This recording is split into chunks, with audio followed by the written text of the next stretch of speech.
Hey everyone, Bill here with KB Tricks. Hello. Where are we at, Hannah? What are we doing? We are in the city of Darwin, Minnesota, and we are going to be checking out Darwin Twine Ball Days. This is an annual event. It is the second Saturday in August, or second weekend in August. Yes. And we're going to start with a parade here. And what else is going on? There's a parade, there's a car show, a craft show. We'll find out. And of course, each ball of twine. A gigantic ball of twine. So it came in on the one side here, and looks like they got some events getting ready. Looks like they're going to get ready for the bar and some food at this restaurant. We're going to walk down this way. So the ball of twine is actually near that water tower. But first we're going to go find a spot for the parade, which is going to go down the road here, which is already closed off. We got a spot for the parade. We got our chair set up. We're going to go check some things out before. We got like an hour until the parade starts. So under the water tower there for Darwin is the museum, and that's the twine ball inside that structure. We're going to go across the street from there to the park where a lot of the stuff is going on. Going to see what's around here. Got some food options around. Got a volleyball tournament going on. Looks like they also have a bags tournament or cornhole tournament. And got some local vendors selling some things. Now we're across the street at the Twine Ball Museum. So the deal is that Francis Johnson, who's lived not too far from Darwin here, started collecting a ball of twine, and then people started giving him more twine, so he made the ball bigger and bigger. Eventually it went into the Guinness Book of World Records for the world's largest ball of twine. And so inside this gazebo is the world's largest ball of twine, or once was the world's largest ball of twine. It has since been broken, but it is the world's largest ball of twine made by one man. There's like two other categories, one made by a community and one made by a group or family or something like that. But it's still the largest ball of twine in Minnesota. So there's a door that's open on the side that you can actually see without the reflection. So this ball of twine is 17,400 pounds, and it is like, what is it, 40 feet in diameter around, so it's no small tiny thing. It's so big. Have you seen the twine ball before? I have, not for a very long time, but I have seen it before. You're just passing through or what? Yeah, just passing through. So did you know the twine ball has a legacy in song? No. Okay. So Weird Al Yankovic heard about the twine ball and wrote a song about it before he ever even visited. But he actually did visit. We'll go inside the museum here in a second. That explains all the Weird Al Yankovic merchandise I'm seeing. Oh, yeah.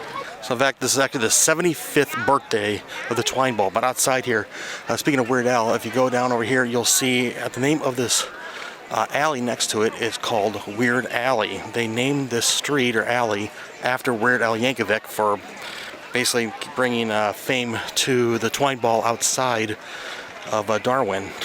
Well, let's go check out the museum. Now we're in the Twine Ball Museum, and you can get your own Weird Al Alley sign for $78, or a Twine Ball Lane sign for $58.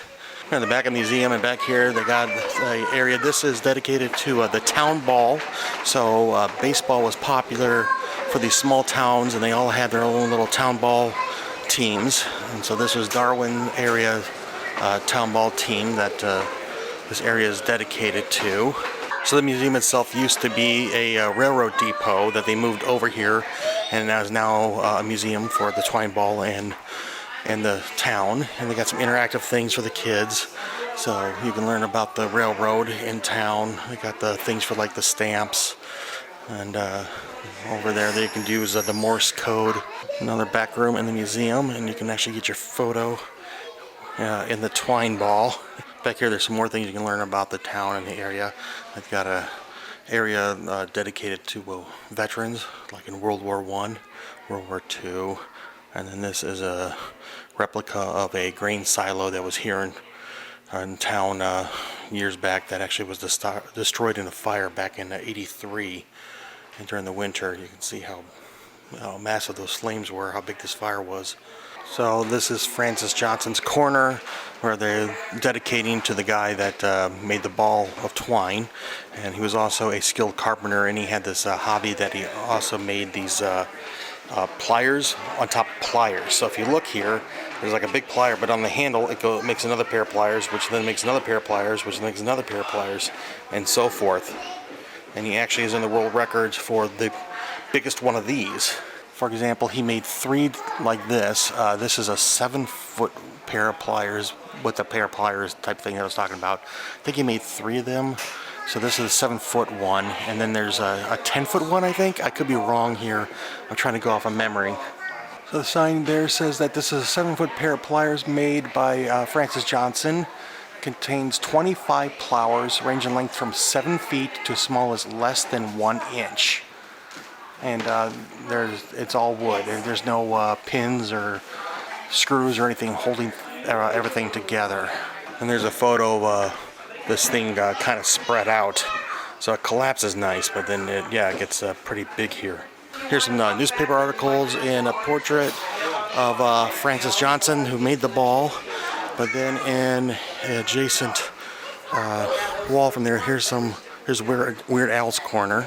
You can see that he came here to visit, and so he actually came here to visit the Twine Ball. He was in town for a concert, I think maybe at the State Fair, but then he actually invited people from the museum to come meet him behind the scenes, and they gave him a twine ball.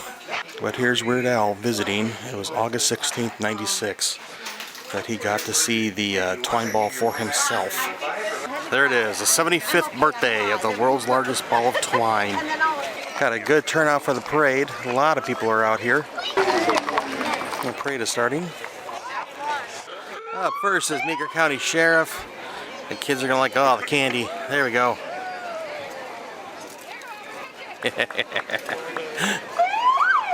Here comes the Grand Marshal. They're celebrating the 75th birthday of the twine ball. I like looking at these old cars, they're really cool. Got the suicide doors on them. Oh, nice looking. A couple more of them. It's like a club. We're A's or something like that was the name of the club. Here they're rolling a mini version of the ball of twine down the road.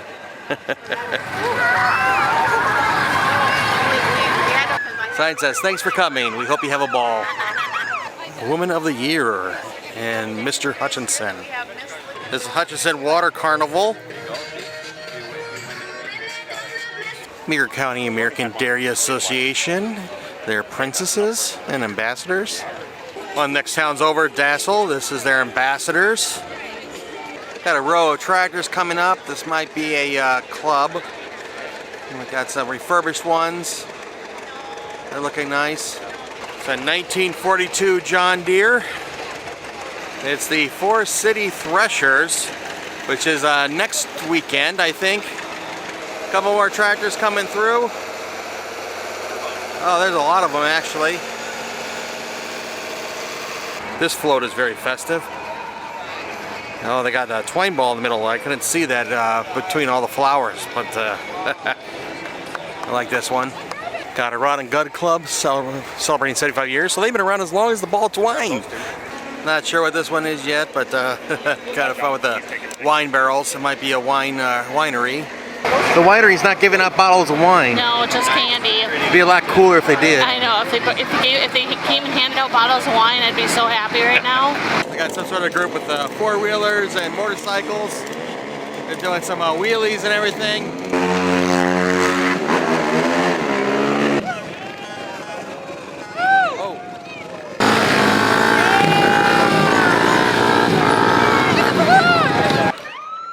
This one here, they're giving basketballs to people to try to throw into the back of this bin. We're on the wrong side for that, unfortunately. And we're gonna make our way out of Twine Ball Days. What did you think, hon? Oh, lots of fun. They had, a couple of different tournaments going on.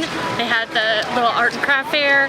The parade was really neat. But of course, we also got to see the largest ball of twine made by one man. And that's worth the price of admission right there. Hey, please do us a favor, subscribe. About 90% of our viewers are not subscribers, so help the channel grow. Help us reach our next goal of 2,000 subscribers. But what are the details about this, hon? Details, like you said, it is the second Saturday in August every year. It is free to attend. They have food, they have events, they have all sorts of things going on today. Hey, we want to thank you for joining us. I'm Bill. I'm Carrie. You've been watching KB Treks. Please do us a favor, like, share, and subscribe, and we will see you soon. Until then, good luck and have fun. See ya.